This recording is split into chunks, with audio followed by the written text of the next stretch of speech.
Assalamualaikum warahmatullahi wabarakatuh.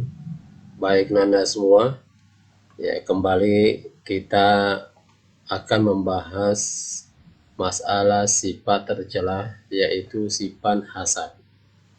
Ananda semua, hasad itu merupakan salah satu penyakit hati yang harus kita jauhi, ya, supaya kita bisa selamat di dunia maupun selamat di akhirat kelak. Orang yang memiliki sifat hasad ini terkadang tidak menyadari bahwa dirinya bersifat demikian, ya. Nah, Ananda semua, sifat hasad ini juga pernah ada di dalam diri iblis, ya. Iblis sebelumnya memiliki ketaatan kepada Allah Subhanahu wa taala sama seperti malaikat.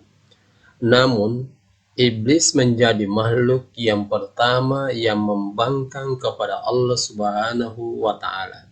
Hingga akhirnya iblis itu kemudian dilaknat dan diusir oleh Allah Subhanahu wa taala dari surga. Nah, Ananda semua, iblis kemudian selalu berusaha menggoda dan mempengaruhi hati manusia. Contohnya ya adalah ketika Qabil putra Nabi Adam alaihissalam yang tega membunuh saudara kembarnya, ya, yaitu Habil. Hanya persoalan karena kurban persembahannya tidak diterima oleh Allah Subhanahu wa taala. Ananda semua, oleh sebab itu, apabila sifat ini terus dibiarkan akan sangat berbahaya bagi umat muslim, ya. Ya. Maka Allah Subhanahu wa taala mengajarkan kepada umat manusia umumnya supaya selalu menjauhi atau berlindung kepadanya dari sifat-sifat hasad ini. Mari kita lihat ya ulasan mengenai pengertian hasad. Hasad itu adalah penyakit hati ketika seseorang merasa tidak senang jika orang lain menerima karunia dari Allah Subhanahu wa taala. Hasad secara bahasa artinya dengki atau benci. Ya. Sedangkan menurut istilah hasad itu adalah membenci nikmat Allah Subhanahu wa taala yang dianugerahkan kepada orang lain serta menginginkan supaya nikmat tersebut ya segera hilang atau terhapus dari orang lain. Nah, itulah yang dimaksud dengan sifat hasad, ya. Nikmat yang dikurniakan oleh Allah Subhanahu wa taala kepada hamba-hambanya tidak sama. Ada manusia yang dikaruniai nikmat berupa harta benda, ada yang dikaruniai nikmat berupa anak, kecerdasan, kecantikan, dan lain sebagainya. Nah, akan tetapi manusia yang mempunyai perilaku hasad merasa tidak senang jika orang lain menerima karunia Allah Subhanahu wa taala. Banyak hadis yang mencela sifat dengki ini. Di antaranya yakni sabda Rasulullah sallallahu alaihi wasallam, kedengkian itu memakan kebaikan-kebaikan sebagaimana api memakan kayu bakar. Ananda semua, Imam Al-Ghazali yang mengutip seorang salaf soal kedengkian mengungkapkan bahwa orang yang mendengki tidak akan mendapatkan apa-apa kecuali cela dan hina. Dia tak akan mendapatkan apapun dari malaikat kecuali laknat dan kebencian. Dia pun tak akan mendapatkan sesuatu dari makhluk kecuali ketakutan dan keresahan.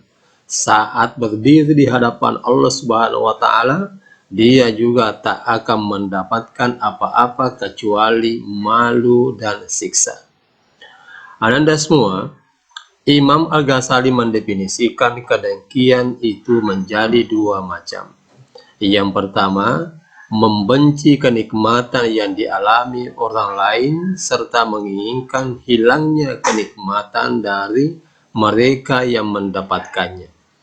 Yang kedua, tidak menginginkan hilangnya kenikmatan orang lain, serta menginginkan kenikmatan yang serupa untuk diri mereka.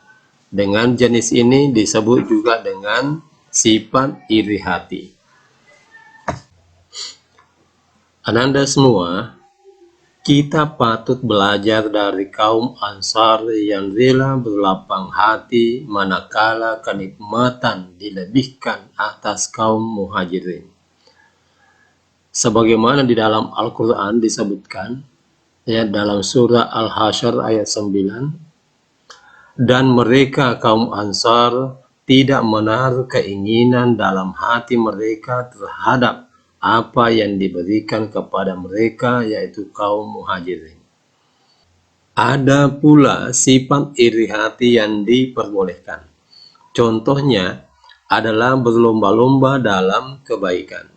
Sebagaimana sabda Rasulullah Sallallahu Alaihi Wasallam, tidak boleh iri hati kecuali kepada dua orang. Laki-laki yang Allah anugerahi harta lalu ia mempergunakannya dengan menghabiskannya di jalan kebenaran. Dan laki-laki yang Allah anugerahi ilmu lalu ia mengamalkan ilmunya dan mengajarkan kepada orang lain. Ananda semua, banyak pintu masuk kepada kedengkian, di antaranya yakni permusuhan dan kebencian. Lantas, bagaimana cara mengobati penyakit dengki ini? Imam Al-Ghazali memberi resep untuk mengobati penyakit hati yang besar ini. Tidak lain yang dibutuhkan adalah ilmu dan amal. Ilmu yang paling bermanfaat untuk mengobati penyakit dengki adalah mengetahui dengan sebenar-benarnya jika kedengkian berbahaya di dunia maupun di dalam agama.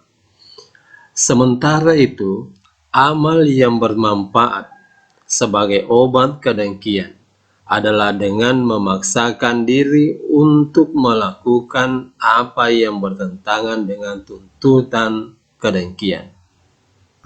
Ananda semua, mari kita lihat sebab-sebab orang bisa melakukan sifat hasan. Ya, setidaknya Ananda semua, ada dua sebab utama yang membuat seseorang itu berlaku hasan. Yang pertama itu yaitu adanya rasa permusuhan dan kebencian kepada sesama ataukah seseorang. Yang kedua yaitu adanya sifat takabur atau sombong, yakni merasa diri yang paling baik, paling benar, atau paling hebat. Nah, dari sifat dan sikap seperti inilah Ananda semua, seseorang tidak suka terhadap keberhasilan dan kemajuan yang dicapai oleh orang lain. Selanjutnya Ananda semua, mari kita lihat dampak negatif yang bisa ditimbulkan oleh sifat hasad ini. Sebagaimana penjelasan sebelumnya sekalian, ya, tentu kita sudah bisa melihat bahwa dampak negatif yang bisa ditimbulkan oleh sifat hasad ini, yaitu yang pertama adalah menghanguskan amal kebaikan. Kemudian yang kedua adalah merasa senang jika orang lain tertimpa suatu musibah. Kemudian yang ketiga adalah memutus tali silaturahmi. Kemudian yang keempat itu adalah hilangnya ketenangan dan kebahagiaan. Kemudian yang kelima yang bisa ditimbulkan itu adalah tidak dapat menyempurnakan iman.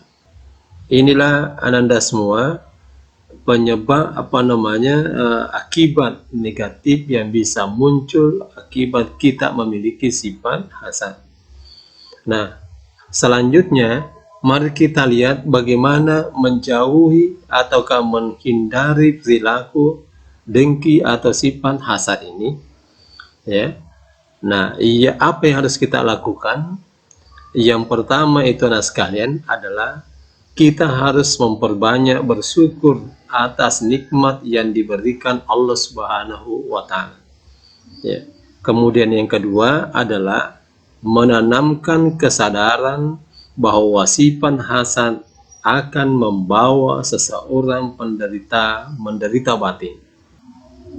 Yang ketiga adalah berpikir positif atas segala kejadian yang menimpa kita. Selanjutnya adalah menumbuhkan kesadaran bahwa akibat dari dengki itu adalah permusuhan, dan permusuhan akan membawa yang namanya petaka. Selanjutnya, anak sekalian, yang harus kita lakukan adalah menjaga ataukah memelihara sikap rendah hati, tidak sombong ataukah membanggakan diri, dan meyakini bahwa semua yang kita miliki ini adalah titipan dari Allah Subhanahu wa Ta'ala, sehingga kita tidak perlu merasa tersaingi apabila orang lain mendapatkan suatu kenikmatan dari Allah Subhanahu wa Ta'ala. Selanjutnya, sekalian, apa yang harus kita lakukan untuk menjauhi sifat ini adalah saling mengingatkan dan saling menasihati. Kemudian selanjutnya adalah bersikap realistis melihat kenyataan yang ada. Ya, apalagi yang harus kita lakukan untuk menjauhi sifat ini adalah mempunyai pendirian dan tidak mudah terprovokasi. Ya. Selanjutnya adalah senantiasa ingat pada Allah dan meminta perlindungan kepadanya supaya terjauh dari sifat-sifat hasad seperti ini. Nah, inilah sekalian, ya, bagaimana caranya menjauhi sifat-sifat hasad ini. Anda semua, itulah sebabnya, ya, Allah selalu mengingatkan kita di dalam surah Ali Imran ayat 120 ini. Allah berfirman, "In tamsaskum hasanatun tasu'hum wa in tusibukum sayyi'atun yafrahu biha." Artinya, jika kamu memperoleh kebaikan, niscaya mereka bersedih hati. Adapun jika kamu tertimpa bencana, mereka bergembira karenanya. Anda semua, inilah bahaya sifat hasad.